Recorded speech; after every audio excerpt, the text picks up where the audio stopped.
As with other enterprise-class search platforms, before you can search content in LucidWorks, you need to create an index. Typically, this involves providing information about the various files, web pages, or database records to be made searchable, which is accomplished in LucidWorks by the creation of a new data source. In this video, you'll see how to create a new data source, how to index database records, and finally how to make the content from those database records searchable.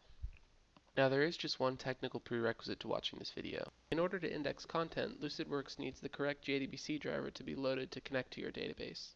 So there are instructions on how to load that driver at www.lucidworks.com/jdbcdriver, and if you still need more help, we recommend you contact your system administrator. So I'm going to go ahead and log into LucidWorks now. And we're going to be adding a data source. In our example, I'm going to use our default collection, collection 1.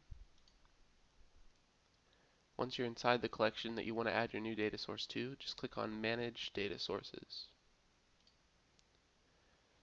Now you can see there's a menu here of different new data sources we can add. In this video we're going to be getting content from a database, so I'm going to select the database option and hit Create. So that brings us to the data source configuration page.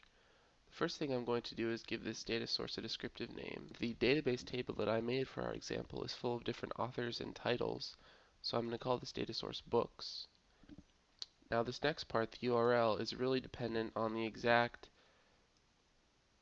setup that you've got with your database and your tables. In our example, it's a Postgres database running on the same server as LucidWorks, but if you're not sure what should go here, you'll probably want to contact your system administrator.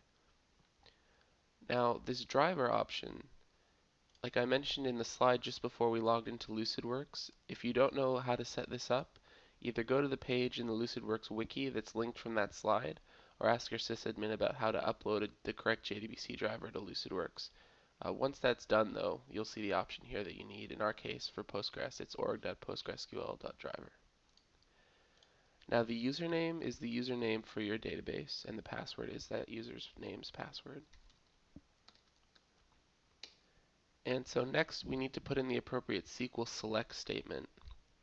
Now once again, this is totally dependent on your exact database setup, and if you're not sure what should go here, you probably want to consult with your system administrator. So that's what we need for our example. The primary key is also dependent on the exact tables you're indexing. It's the guaranteed unique identifier for records in your table. And I'm going to leave this Delta SQL query blank for now. That's for incremental indexing, which is a more advanced option you can read about in the LucidWorks wiki.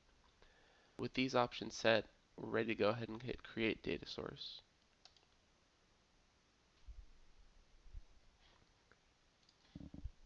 So our new data source has now been successfully created, and we're at the summary page for the Books data source. I'm going to go ahead and click Start Crawl, and we should be able to watch it find a few records. This is just an example, so there are only 3 records in the database.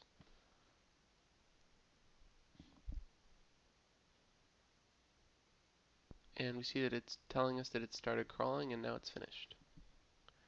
And it found our 3 records.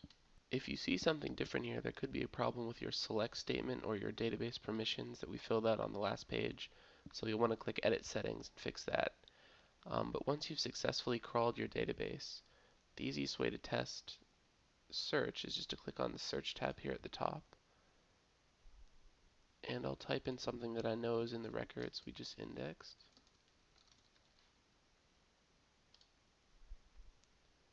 And here's our database record inside of the LucidWorks index. In this video, you saw how to create a new data source, how to index records from a database, and finally how to search your newly indexed content. Thanks for watching.